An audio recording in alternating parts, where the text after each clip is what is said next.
Hello, I'm Taylor Hanna and welcome to Western Perspective. This week on the program, asylum seekers have long sought refuge in Australia, arriving on boats to escape the dangers of their home countries. But many asylum seekers at Manus Island discovered seeking a new life isn't as easy after landing on our shores. We take a look at the refugees' struggle for freedom and safety in Australia.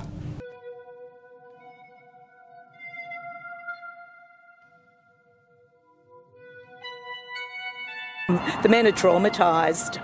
Last year, Australia had the biggest offshore intake of refugees since 1983. Coming to Australia seems as though it would be a safe place to call home, but many of these people are unsure of what their future holds. After peaceful protests within the RPC, they've again been viciously beaten, so they are incredibly traumatised. These refugees want to settle in Australia, but are being held at Manus Island's Regional Processing Centre. Reports emerged claiming they aren't getting access to food and water, but it's just one of the many problems. Papua New Guinea's Supreme Court provided a closure date for the centre. 3 new facilities able to accommodate 600 refugees was expected to be up and running, but construction is incomplete.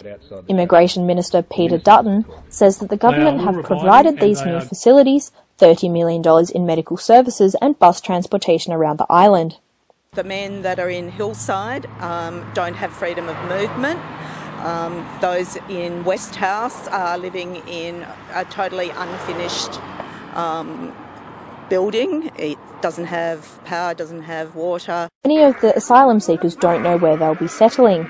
Mr Dutton has indicated Australia's immigration policy won't change and they won't be settling in Australia. He says he doesn't want to give them false hope and that the government has provided them with settlement packages to go back to their own countries. UN and other observers have said, this is not what we're seeing on the ground here. So I don't think Peter Dutton can really be relied upon for an accurate view of the situation, given that he's not there. Immigration officials, PNG Police and the Australian Border Force recently entered the camp and reportedly destroyed personal belongings and drinking water and took people by force to the new centres. The PNG Police and immigration officials were beating people with steel rods. The men were saying, we were only peacefully protesting, we don't want to engage in any violence, and that's the only reason that we've left is because, we've had to surrender, otherwise we'd be subject to further violence. The Refugee Rights Action Network is calling for the government to seriously consider third country arrangements. A potential 1,200 refugees can be resettled in the United States and 150 in New Zealand, but this leaves so many still on Manus Island. If they are transferred to New Zealand, a visa issued upon arrival permits the right to travel from Auckland to Sydney, allowing the refugees to still come to Australia. Speaking to the men on Manus, none of them who would potentially get accepted by New Zealand would want to come to Australia. The way they've been treated by our government is so abhorrent that most of them wouldn't want to come here. While the future is uncertain for the asylum seekers, activists are protesting nationwide and shedding light on the current situation on Manus Island. We're looking at protesting until those men are in safety. The men are still peacefully resisting in the new camps, and I think people in Australia will continue to do the same. And that's all for this week. We'll see you next time, but for now, back to you, Ivan and Danielle. Taylor Hanna, thank you very much.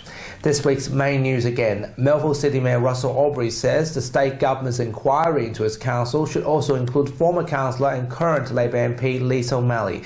During an exclusive interview, Mr Aubrey says Ms O'Malley's relationship with protesters should be investigated. However, local government minister David Templeman rejected the idea and praised Ms O'Malley as an outstanding MP. And that's our weekly news and current affairs. You can catch the latest news on our website and Facebook page. Until 5:30 next Sunday, have a good evening.